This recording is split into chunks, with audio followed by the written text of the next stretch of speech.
पिछली वीडियो में high quality products पर डिस्कस हुई थी। हाई क्वालिटी प्रोडक्ट्स आपकी बिज़नेस की तरक्की के लिए बहुत ज़रूरी हैं, लेकिन चैलेंज ये है कि आजकल आपके और आपके कंपेटिटर्स के पास एक सी मशीनें हैं, एक सा मटेरियल है, बल्कि हो सकता है कि आप और आपके कंपेटिटर्स एक ही सप्लायर से प्रोडक्ट्स ख़रीद कर बेच रहे हों।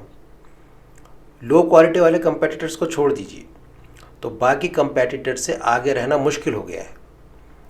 प्रोडक्ट से आगे बढ़कर देखिए, तो हो सकता है कि आपकी और आपके कंपेटिटर्स की लोकेशन भी सेम हो, शॉप की डेकोर और रख रखाव भी एक सा हो। जब इतनी सारी चीज़ें एक सी हों तो कस्टमर को आपके और आपके कंपेटिटर्स के बीच कोई फ़र्क नज़र नहीं आता। तो फिर कस्टमर आपसे ही क्यों ख़रीदे, वो कहीं से भी ख़रीद सकता है। ऐसे में आपकी मदद करने एक और चीज़ सामने आती है, और वो है एक्सेप्शनल कस्टमर सर्विस।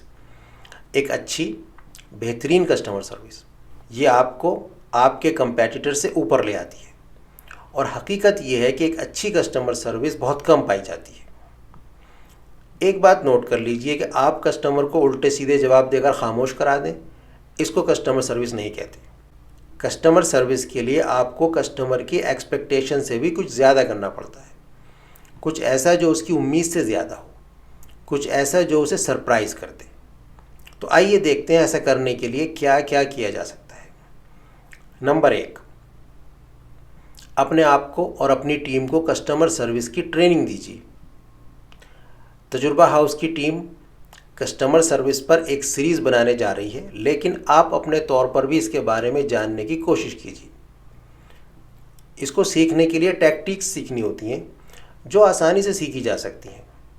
ये मुस्कुराहट से शुरू होकर कस्टमर के लॉयल होने तक, बल्कि उसके भी बाद तक काम आती हैं, तो ये आप आसानी से सीख सकते हैं। नंबर 2, आपको और आपकी टीम को अपने प्रोडक्ट्स और सर्विसेज की हर तरह से नॉलेज होनी चाहिए।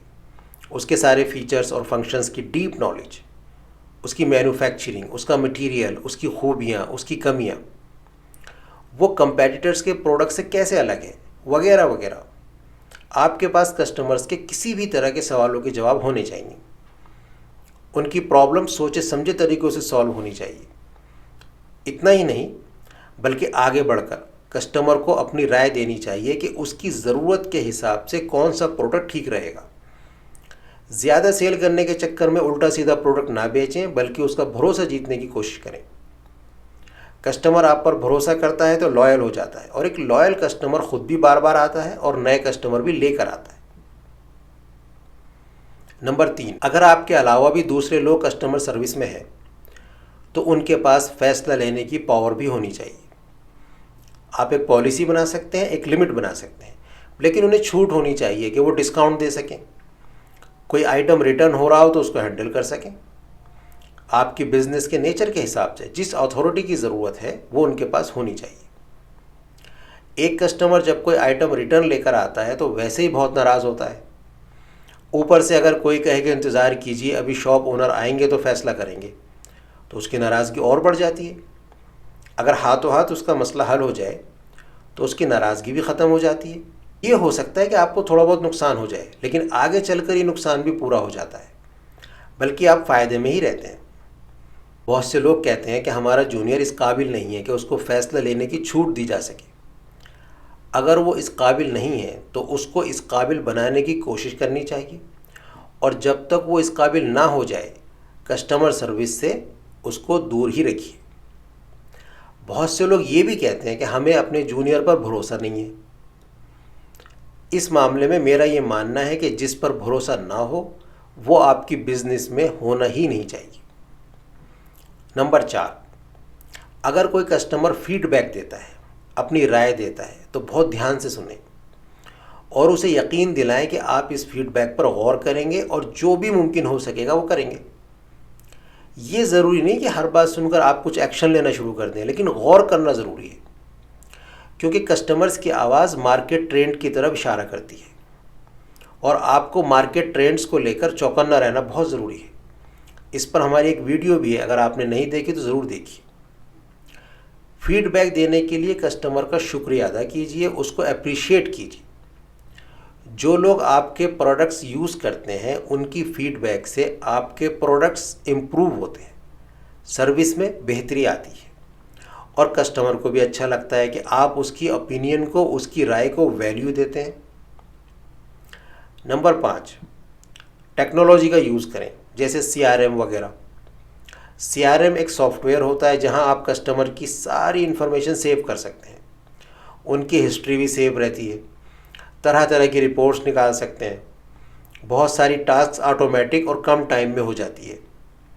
जैसे आप CRM को बता सकते हैं कि आने वाले संडे को सारे कस्टमर्स को एक ईमेल भेज दो और हर कस्टमर की ईमेल उसके नाम से होनी चाहिए। अपने नाम से ईमेल या मैसेज देखकर कस्टमर ज़्यादा अच्छा फील करता है। परचेजिंग हिस्ट्री भी सेव रहती है। परचेजिंग हिस्ट्री सेव रहने से उसकी पसंद नापसंद का आपको पता रहता है। जब आप कस्टमर को इतनी अच्छी तरह से समझते हैं तो उसके साथ बातचीत करने का आपका अंदाज दूसरा होता है। कस्टमर भी आपके साथ फ्रेंडली फील करता है। इसी तरह अपनी वेबसाइट पर चैट बोर्ड का यूज़ कर सकते हैं। बहुत सारे सवालों के जवाब चैट बोर्ड खुद ही दे देता है। आपका टाइम भी बचता है और ख़र्चा भी, और कस्टमर्स को भी क्विक रेस्पॉन्स मिल जाता है। बस इतना ख्याल रखें कि जहां चैट बोर्ड जवाब ना दे सके वहां आप जवाब देने के लिए अवेलेबल हों। नंबर 6, कस्टमर्स को सरप्राइज़ करने की कोशिश करें। कस्टमर्स बहुत छोटी छोटी बातों से भी खुश हो जाते हैं, बस हमारा ध्यान उधर नहीं जाता। हर किसी को अपना नाम अच्छा लगता है। अपने कस्टमर्स के नाम याद रखने की कोशिश करें और उन्होंने लास्ट टाइम क्या परचेज़ किया था वो भी याद रखने की कोशिश करें। मिसाल के तौर पर आप ये मान लीजिए कि आपने कुछ महीनों पहले किसी शॉप से कूलर ख़रीदा था। अब आप कुछ और ख़रीदने उसी शॉप पर जाते हैं और शॉप ओनर आपका नाम लेकर आपको वेलकम कहता है और पूछता है कि कूलर सही काम कर रहा है या नहीं। अगर कोई भी मुश्किल हो तो हम यहाँ बैठे हैं, हम हाजिर हैं। अब आप सोचिए कि आप पर क्या असर पड़ेगा। जाहिर है आप ख़ास फील करेंगे, फ्रेंडली फील करेंगे। बस यही फीलिंग आपको अपने कस्टमर्स में पैदा करनी है। बिना उसके कहे छोटा मोटा डिस्काउंट या कोई गिफ्ट या कोई सर्विस फ्री कर दें। बहरहाल कुछ ऐसा करें जो उसकी उम्मीद से ज़्यादा हो। इस तरह वो आपको और आपकी बिज़नेस को याद रखेगा और जब भी कुछ ख़रीदना होगा आपका नाम उसके माइंड में सबसे पहले आएगा। नंबर 7, आपने इस कस्टमर सर्विस को, बल्कि इस एक्सेप्शनल कस्टमर सर्विस को हमेशा इम्पोर्टेंस देनी है। ऐसा नहीं होना चाहिए कि एक बार कस्टमर अच्छा फील करे और दूसरी बार सदमे में रह जाए। सर्विस को हमेशा एक सा रखिए। कस्टमर से पूछते रहिए कि उसका एक्सपीरियंस आपके साथ, आपकी बिज़नेस के साथ, आपके प्रोडक्ट्स के साथ, आपकी कस्टमर सर्विस के साथ कैसा रहा, और फिर उसके हिसाब से, उसकी फीडबैक के हिसाब से अपने बिज़नेस में बदलाव करते रहिए। एक बार फिर याद दिला दूं कि सिर्फ सुनने और देखने से कुछ नहीं होगा। आप प्रैक्टिकली ये सब करके देखिए। मुझे पूरी उम्मीद है कि आप तजुर्बा हाउस को दुआ दे रहे होंगे। हमारी नेक तमन्नाएं आपके साथ हैं। मिलते हैं नेक्स्ट वीडियो में। Good bye.